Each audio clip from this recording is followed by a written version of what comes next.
ñëpp ñun ñu fi rek Sénégal bëgguñu arrêté bàcc dégg nga bëgguñu arrêté bàcc moo indi sécurité fii bëkkee ni bàcc am fii amul sécurité ba boo ñu xam ne fii amul benn sécurité bu ñu génn fi ay bàcc dégg nga ma la wax képp ku liggéey fii ci étranger mu ngi liggéey ak Sénégal képp ku xam ne amul bàcc amul carte d'identité parce que ku amul carte d'identité mën na rey fii nit mu doom yoonam kenn du ko mën a jàpp waaye képp ko xam ne dafa bàyyi liggéey fii nga xam ne amul carte d'identité dégg nga ma la wax te kuy liggéey fii ci Diabougou am na bàcc kooku mu ngi ànd ak Sénégal te xam nañu fu mu dëkk te xam ne fu mu fanaan ak mooy yéen dégg nga mënul rëcc Sénégal bi ndax xam ne fu mu jóge dégg nga ma la wax ñun bàcc bi am na important am na fayda ci Sénégal dégg nga am na fayda ci Diabougou war nañ ko arrêté war nañ ko dolli yu bëri sax ñëpp ku ñëw Diabougou mu am bàcc même bu nekk ko commerçant war na am bàcc même ku yore sarit war na am bàcc dégg nga bàcc dafa am fayda ci Diabougou moo indi sécurité fii. nga ne étranger yi bu ñu leen dàqee fii dañ leen dàq tam Kédougou. bu ñu leen dàqee fii Diabougou war nañ leen dàq Kédougou war nañ leen dàq fu nekk Diabougou Sambarambougou ak Dutté parce que bu ñu leen dàqee Diabougou war nañ leen bàyyi fenn ci Sénégal.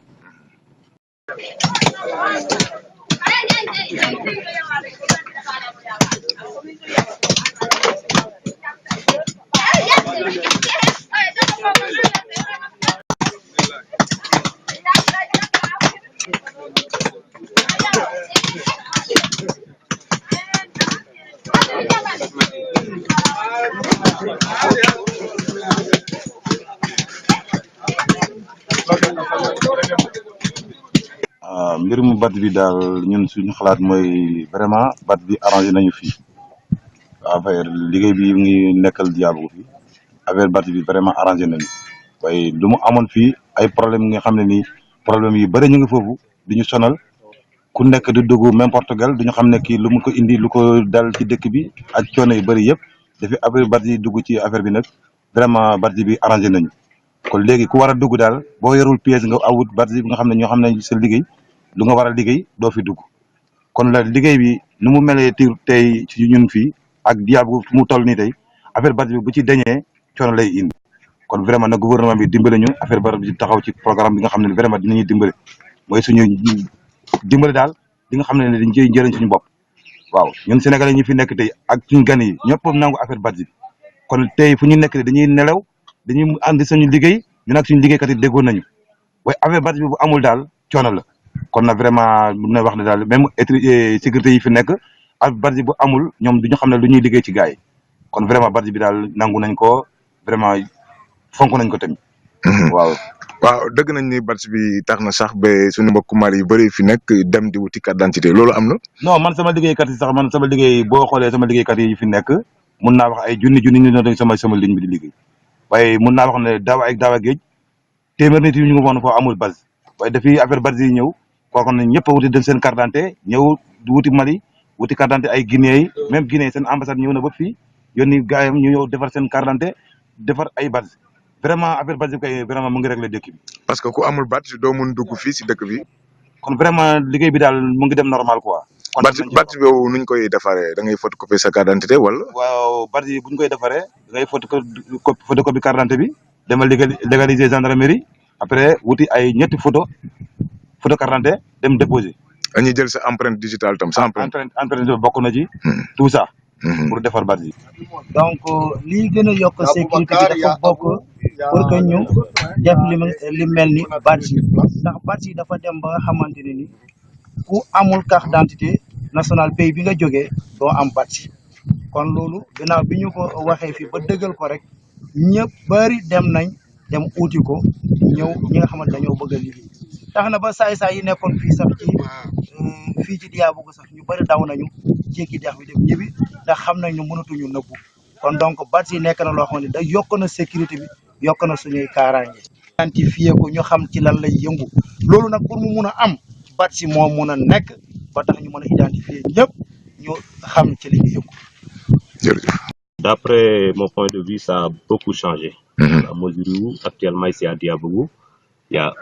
beaucoup de monde ici, beaucoup de nationalités. Et pour les identifier, le seul moyen c'est d'avoir des badges. Bon, depuis qu'on a ouvert par exemple le Djoura, le respect qu'on a donné à la population et au Tomboulement, c'est à cause des badges. On nous a imposé ça, mais ça ne doit pas être par exemple quelque chose qui doit entraver le travail. C'est-à-dire que entraver, ça ne doit pas entraver le travail, mais ça permet par exemple à contribuer au développement ou bien à contribuer par exemple au bon fonctionnement du Jura. Parce que depuis qu'on a instauré ça, beaucoup de personnes,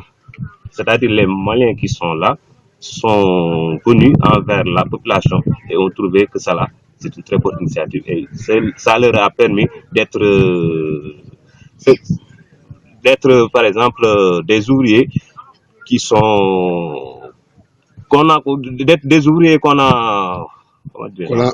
embauché et ça ils respectent ce pacte. Mais une fois qu'on enlève ça, ça va amener un autre problème. Ce sera la pagaille. Ce sera la pagaille. Donc l'insécurité va régner d'une façon vraiment extraordinaire. Donc pour moi, les badges là doivent être. ñëpp ñun ñu fi rek Sénégal bëgguñu arrêté badge dégg nga bëgguñu arrêté badge moo indi sécurité fii bëgg ni badge am fii amul sécurité ba boo ñu xam ne fii amul benn sécurité bu ñu génn ci ay badge dégg nga ma la wax képp ku liggéey fii ci étranger mu ngi liggéey ak Sénégal képp ku xam ne amul badge amul carte d'identité parce que ku amul carte d'identité mën na rey fii nit ñi comme ñoom kenn du ko mën a jàpp waaye képp ko xam ne dafa bàyyi liggéey fii nga xam ne amul carte d'identité dégg nga ma la wax te kuy liggéey fii ci Diabougou am na badge kooku mu ngi ànd ak Sénégal te xam nañu fu mu dëkk te xam ne fu mu fanaan ak fu muy yéen dégg nga mënul rëcc Sénégal bi ndax xam ne fu mu jógee dégg nga ma la wax ñun badge bi am na important am na fayda ci Sénégal dégg nga am na fayda ci Diabougou war nañ ko arrêté war nañ ko dolli yu bëri sax ñëpp ku ñëw Diabougou am badge même bu nekk ko commerçant war na am badge même ku yore sarit war na am badge dégg nga badge dafa am fayda ci Diabougou moo indi sécurité fii. nga ne étranger yi bu ñu leen dàqee fii dañ leen dàq tam Kédougou. bu ñu leen dàqee fii Diabougou war nañ leen dàq Kédougou war nañ leen dàq fu nekk Diabougou Sambarambougou ak Dutté parce que bu ñu leen dàqee Diabougou war nañ leen bàyyi fenn ci Sénégal.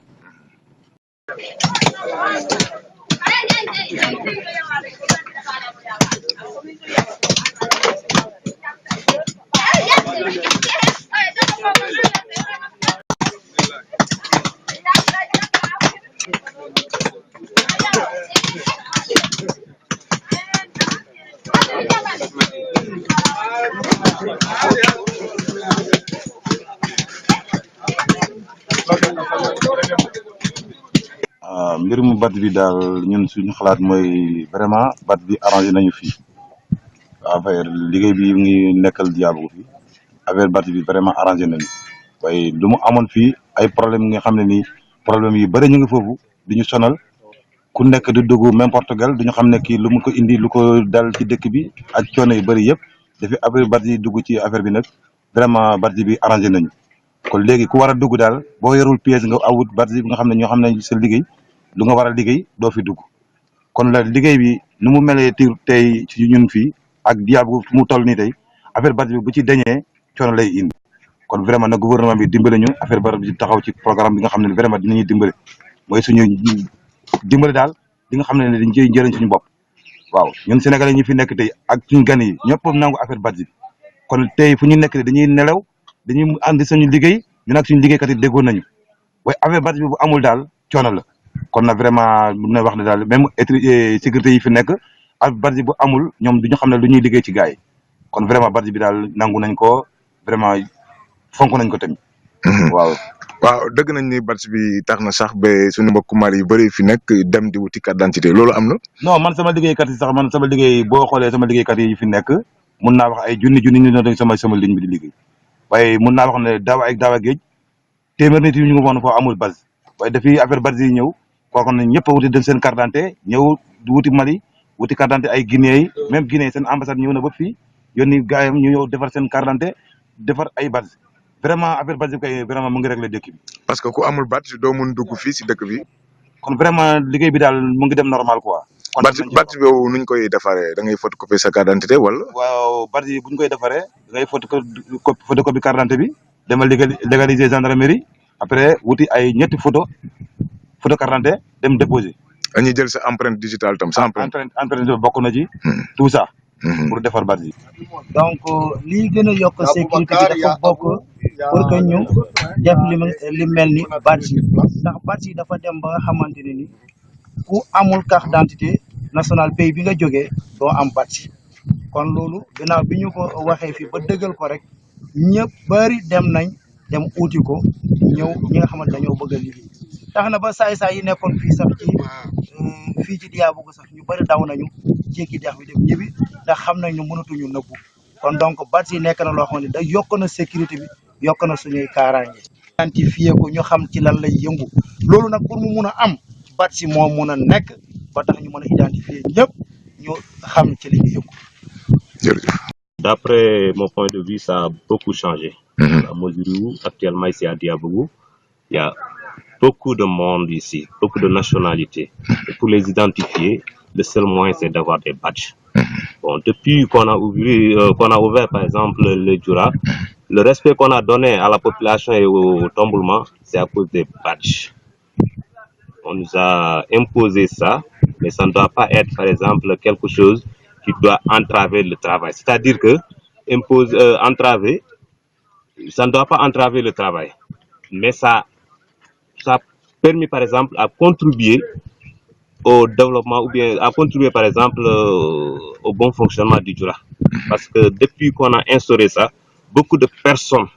c'est-à-dire les Maliens qui sont là, sont venus envers la population et ont trouvé que ça là, c'est une très bonne initiative. Et ça leur a permis d'être, par exemple, des ouvriers qui sont... d'être des ouvriers qu'on a embauché et ça, ils respectent ce pacte. Mais une fois qu'on enlève ça, ça va amener un autre problème. Ce sera la pagaille. Ce sera la pagaille. Donc l'insécurité va régner d'une façon vraiment extraordinaire. Donc pour moi, les badges là doivent être